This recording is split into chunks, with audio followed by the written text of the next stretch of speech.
Hi guys, it's Dave at All Important Reviews, and I've got with me a Parnis automatic stainless steel bracelet sports watch.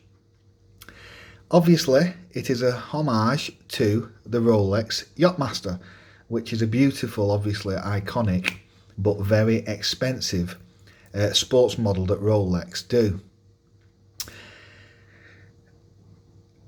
Just as a spec overview, it's automatic.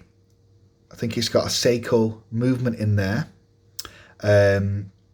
Obviously with the blue dial, blue sunburst dial, stainless steel case, bracelet and bezel insert. Hand winding.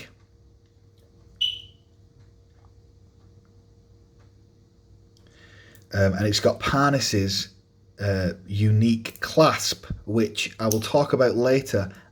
It's not the best, but not a bad effort, but it needs refinement and it needs altering. But ultimately, it's stated as a 41mm case on the AliExpress order that I bought.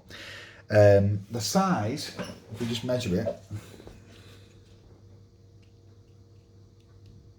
yeah, it's more like, yeah, it's just under 41mm. Thickness is 12 and a bit. So it's a really nice size. It has a beautiful tapering on the case. The weight, I haven't weighed it, but the weight is quite, I would say it's moderate. It's light to moderate. It's not a very heavy watch, I would say. Which makes it appropriate for what it is ultimately. The bezel is a bi-directional bezel. So obviously when you're doing your regatta races, no, I'm joking. The bezel feels okay. I've felt a lot better on the Pagani models, but it's okay. Does the trick. I'm not really a fan of bi-directional bezels, I will be honest. I prefer them just to be unidirectional, but I think the real Yachtmaster is bi-directional. I will never use the bezel anyway because I'll never be timing it for anything.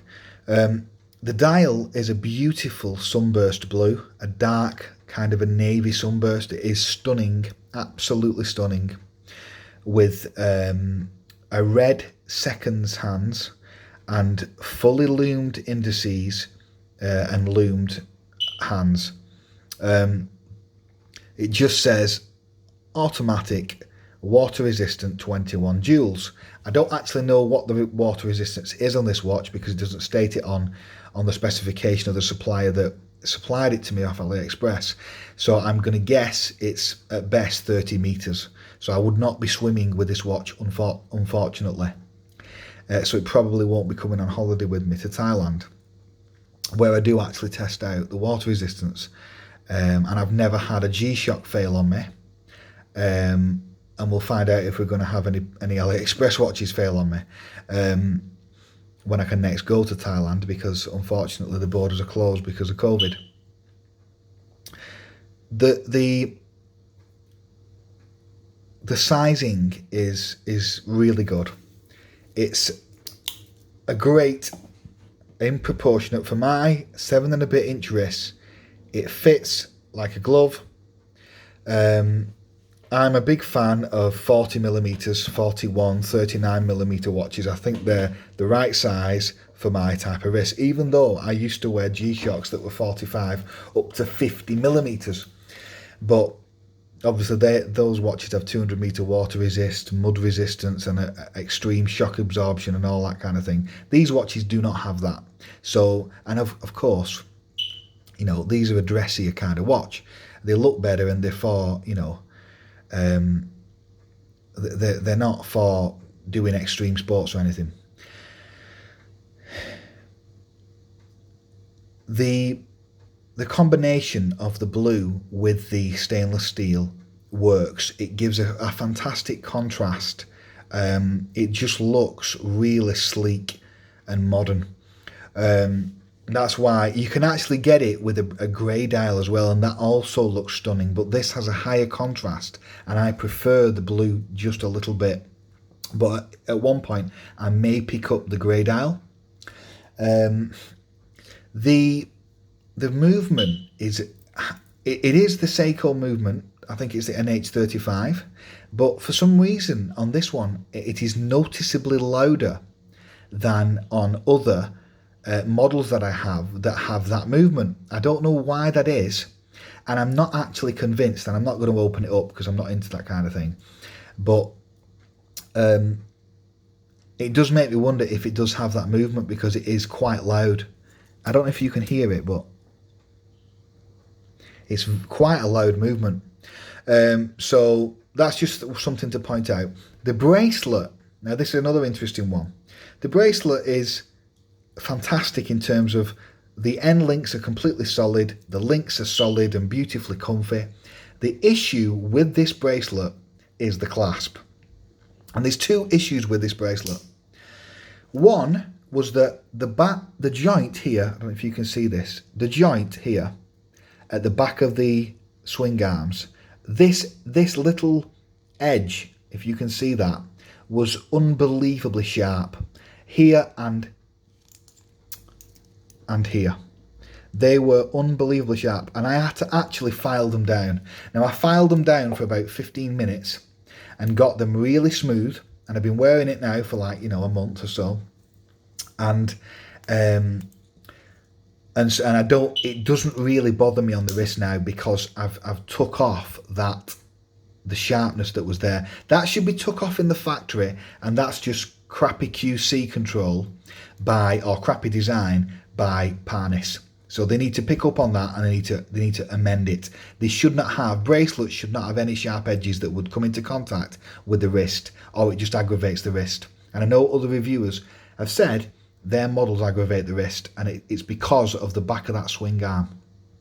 The joint there is too sharp, and on the case here there's a little bit of sharpness there, so I took it off there as well on the actual clasp.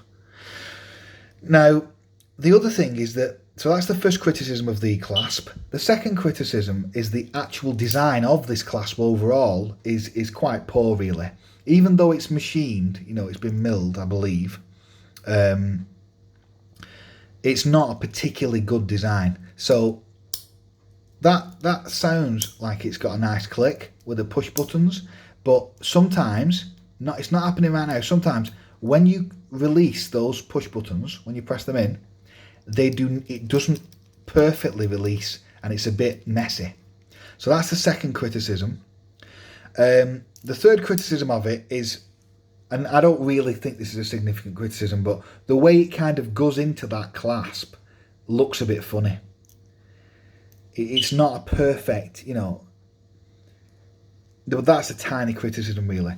But the other criticism again is there's only 3 micro adjusts, and although it is very easy to change the micro adjust, there's not enough of them. There should be 5 ideally. But the clasp overall for comfort is good, but it is not in the same league, both for comfort and for functionality, as the Pagani clasp. The Pagani clasp and other ones, I think of Bliga and other kind of, Chinese manufacturers that do these spec monster homages, it's not in the same league as them. So I will be swapping this clasp at some point, because comfort, ultimately, what I've come to realise, it does kind of trump everything in the end. And while I love bracelet watches, and I do believe that overall bracelets are numero uno for comfort, style and everything, bracelets have the biggest variety of variation in comfort. If I wear a NATO strap, which I never ever ever wear because I despise them, generally they all feel the same, and I hate the feel of them. I never wear them. If I wear a rubber strap, again, there is quite a high variation in rubber straps. I've had some of the comfiest bracelets in the world, or comfiest straps in the world, have been rubber straps, and I've had some of the most uncomfortable in the world have also been rubber straps. But bracelets, because of the clasp and because it's metal, if the manufacturer doesn't do it right, it can ruin the comfort of the watch very easily. And I had to, if I didn't file them down, I could not have wore that watch. No way. So that is a massive, stupid omission by Parnis that they should have picked up on. But overall, the bracelet is comfortable. There's nothing wrong at all with these links. The issue, because it's got the screw pins again, the issue is the clasp. Pagani have to change this clasp to something like the San Martin or the Pagani style, you know. But overall, again, I'll put it on my wrist. Did you hear that then? Hear how loud that is? But overall, it's a very good attempt. I mean, that is very comfortable now. I don't notice that. Very good attempt. There's going to be an AliExpress affiliate link below. If you order it, I get a tiny commission. It is, I suggest that just on the looks alone, not for going on holiday and taking it swimming or whatever, because I wouldn't recommend that, but just for looks alone, it's got, you know, it's well worth the 70 quid, I think, or 68 quid that I paid. So if you want to pick it up, there'll be a link below. It's a good watch from Parnis. You know, I'm going to pick up some more of their watches. I just wish they resolved this issue. But I will be picking up some more of their watches because I think they're a good little manufacturer. And they've been around for I believe they've been around since 2005. So they're actually quite well established, which I didn't know until recently. Okay, it's been Dave at All Important Reviews. Please subscribe to my channel. Thanks a lot.